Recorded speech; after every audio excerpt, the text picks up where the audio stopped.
Bonjour les tourneurs, bienvenue dans mon atelier. Alors le projet de Noël, le projet de la semaine, c'est ce petit fanal inspiré des travaux de Mike Peace et John Lucas sur YouTube. Et puis je suis en production, c'est-à-dire que j'en fais plusieurs. Et puis on a un petit peu de travail en série si vous en faites plusieurs, sinon ça ne s'applique pas. Et puis voilà pour ça. Vous excusez, dans la vidéo, je fais plusieurs petites corrections de mesure. Alors si on devait résumer là, rapidement, le diamètre de notre pièce de bois ne pas descendre en bas de 53 mm. Plus petit que ça, c'est risqué. Comme longueur, encore ici, je suis un peu juste. J'ai une longueur de 130 mm et puis je pourrais bien prendre un 10 mm de plus, donc pour 140 mm. Puis pour le reste des dimensions, je me suis fait un petit gabarit. Donc ça me permet d'aller à la pièce de bois et de marquer mes places. Donc le bas, le pied du fanal, on est à 19 mm.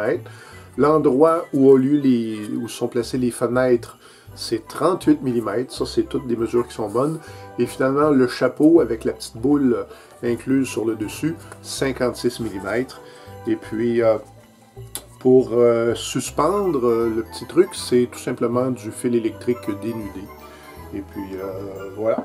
Donc, je vous montre là où on en est. Et puis, merci de visionner. J'ai aussi un tenon ici pour accommoder mes mâchoires. Parce que tantôt, on va aller percer ici. Et je veux pas que ma pièce rentre dans le mandrin. Donc, j'ai l'épaule qui va servir d'arrêt. Je suis parfait. Maintenant, comment on va procéder pour percer les 4 fenêtres à la perfection sur un cylindre? Le design original des petites lanternes vient d'un tourneur américain, John Lucas. Et quand il le fait dans sa vidéo, il démarre avec une pièce qui est carrée, parfaitement carrée, et le perçage est la première opération qu'il fait. Maintenant, moi, je n'avais pas sous la main de pièces carrées, ou encore elles étaient légèrement rectangulaires. C'est pour ça que je suis arrivé avec cette technique, c'est que ça me permet d'utiliser n'importe quelle pièce de bois, et puis ma petite stratégie fonctionne très bien. Bon, alors ce que j'ai fait, c'est que j'ai utilisé ma plateforme, et j'ai ajusté la hauteur jusqu'à ce que mon poinçon, que les deux pointes soient absolument à la même hauteur. Si vous n'avez pas de plateforme, alors tourneur, vous avez votre contrepointe, tout simplement. Vous prenez une pièce de bois qui va aller reposer sur votre lit, vous placez plus ou moins à angle droit, et voilà. On a le milieu, et puis certainement qu'une vis à travers, et puis on est déjà réglé. Et puis même ce système est tellement pratique que c'est probablement ce que je vais faire dans le futur. Ça, c'est la mèche qui va être utilisée pour percer les fenêtres. Cette mèche-là, elle est de 25 mm, 1 pouce. Puis c'est tout à fait à l'œil. Je la positionne entre mes deux lignes. Et puis ce que je vais faire, c'est qu'au crayon, je vais marquer la place. Voilà. Donc, je vais aller faire mes marques sur mon cercle central. Je vais déplacer mon tour à un système d'indexation. Renoué fournit avec le tour un système la charte que j'ai fait imprimer. Et puis, pour avoir mes 4 positions exactement, j'ai suivi la charte et ça me donne la place 48, 12, 24, 36. Donc, ce sont des multiples de 12. Alors, je m'installe à la position 48.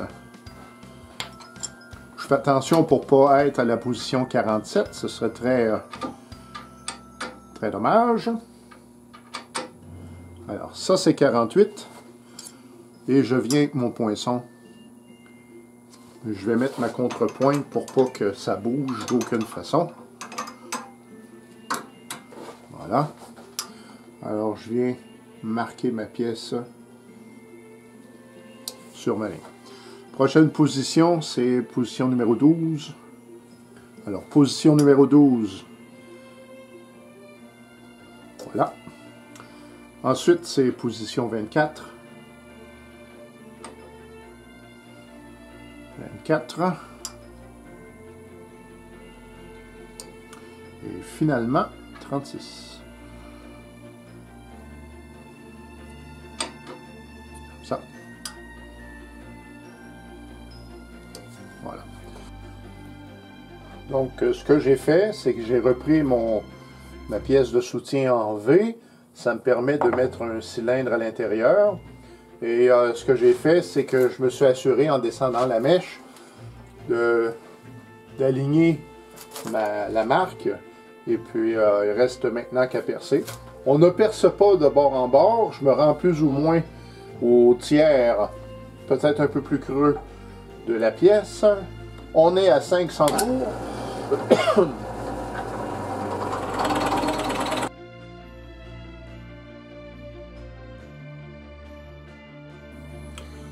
Donc, l'effet recherché est de percer, mais il reste un petit centre qui sera enlevé parce que là, maintenant, la prochaine opération consiste à venir percer par le dessous.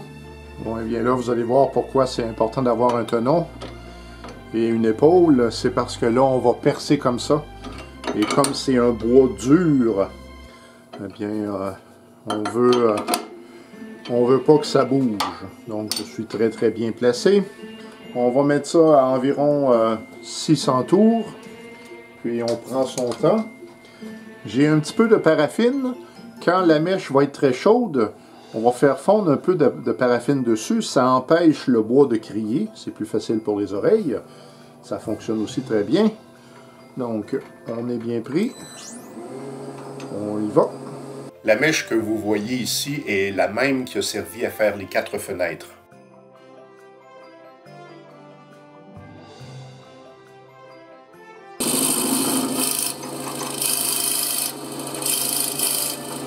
Et voilà, ça n'a pas crié, c'est bon. Et en fait, de faire ça comme ça, ça permet de nettoyer l'intérieur, ça donne un minimum de ponçage à faire. C'est donc très bon. Donc l'étape suivante est de creuser pour accommoder la petite chandelle. Évidemment, vous avez besoin du même diamètre. Pour les amis tourneurs du Québec, c'est 1,5 pouce. Pour l'Europe, si vous avez la même chose, on est à 38 mm. Faut bien vérifier.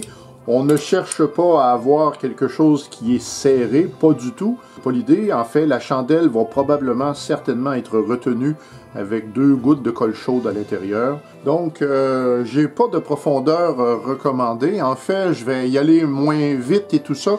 Puis, je vais aller vérifier chemin faisant. Et quand la flamme de ma chandelle est bien visible dans mon trou, ce sera la profondeur visée.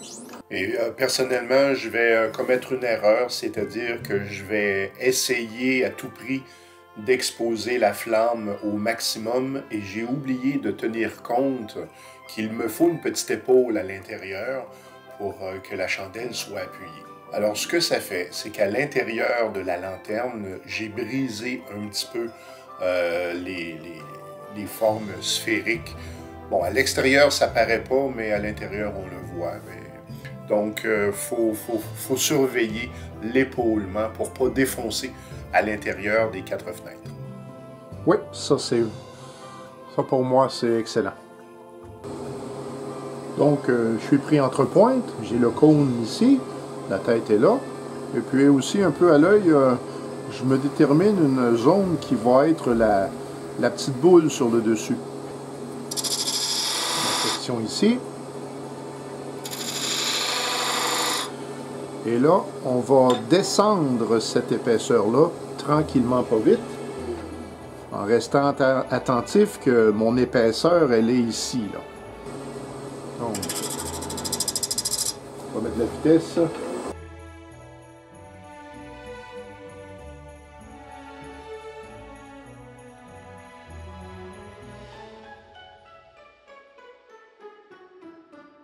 Ça tourne tellement vite que je la vois, mon épaisseur, au fur et à mesure que je tourne. Cependant, comme ça s'amincit, c'est normal, je suis en train de créer une fragilité. Bon, c'est un bois dur, Mais là, je vais mettre ma visière, puis je vais changer d'outil, je vais prendre ma plane. Je me sens plus sécure avec ma plane. Je reste à 2000 tours, c'est correct, c'est pas... Donc je vois bien mon épaisseur. Je vais partir...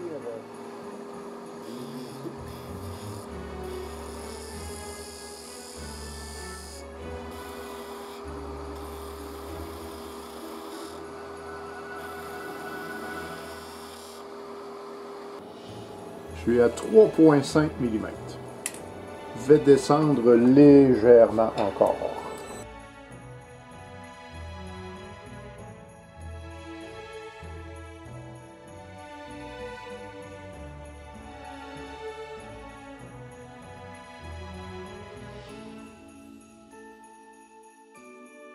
À mon œil, c'est le maximum que je peux aller.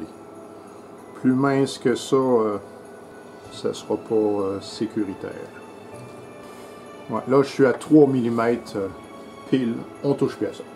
Je viens de prendre la mesure, je suis à 42 mm et je vais mettre le même diamètre ici en laissant 2 épaules.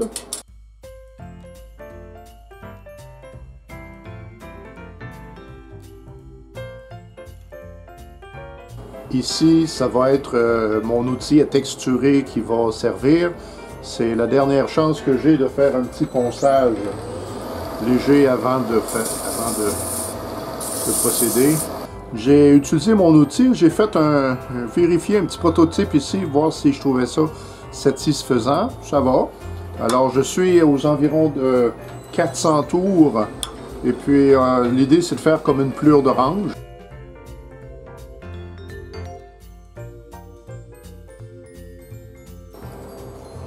Voilà, c'est complet pour moi. Oh non!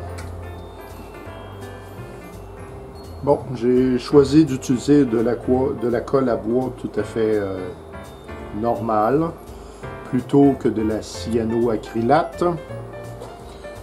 C'est parce que le fini que je vise, c'est un fini à l'huile, et je ne sais pas si je serais capable de faire disparaître la colle cyanoacrylate si jamais parce que moi, je peux plus aller poncer ça. C'est fini. C'est pour ça que je choisis la colle. Alors, pour le restant du temps, j'ai besoin du cône à pression légère pareil. Ce qui fait que je vais juste assurer une certaine... Voyez-vous, ça bouge. C'est pas... J'ai peut-être encore oublié de serrer mon mandrin. Ça me ressemblerait. Je confirme que j'étais pas serré au mandrin. Je vais aller marquer l'emplacement de ma boule.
À force de planter, on s'habitue. On fait un essai. Je vais lousser ma contrepointe, puis je vais sortir un petit peu mon tenon pour me donner de la place. Je suis un peu serré. Puis comme je suis entre pointes, j'ai bien confiance.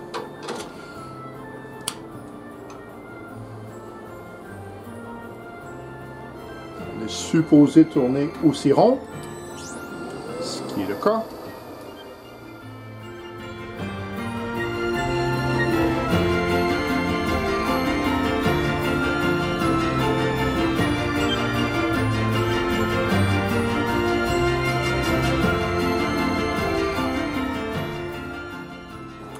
Ouais, je pense qu'on se rapproche vraiment bien du but.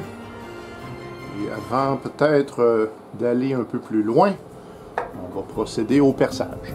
D'accord. Alors, ce qui va servir pour suspendre la petite lanterne, c'est un restant de fil électrique.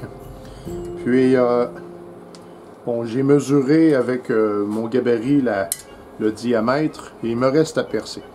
Je veux traverser l'épaisseur de tous les cercles du bois. Vous le voyez ici. Alors, je veux passer là, à travers. Alors, à l'œil, je pointe mon poinçon comme ça. Et puis, je vais comme faire un petit guide pour la mèche. Délicatement. Je sais que ça va éclater l'autre bord, mais théoriquement, je vais encore raffiner. Fait que j'ai pas trop d'inquiétude.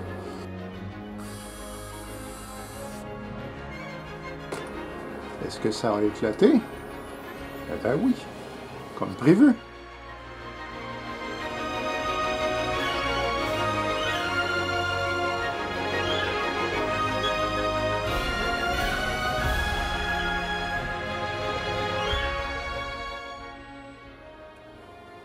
Eh ben voilà, c'est réparé. Je vais faire le ponçage hors caméra. Je vous reviens pour la finale. Donc, je suis rendu à la séparation. Hop là. J'aurai donc un petit ponçage à faire, mais ça ne prendra pas de temps. Bon, j'ai mis un petit peu de colle cyanoacrylate à l'intérieur. Alors, tourneur, voilà la plus réussie des deux. J'ai mon petit truc en fil électrique. Alors, merci d'avoir visionné. Et si ça vous est utile et inspirant, faites-moi signe. Et puis, on se dit à très bientôt.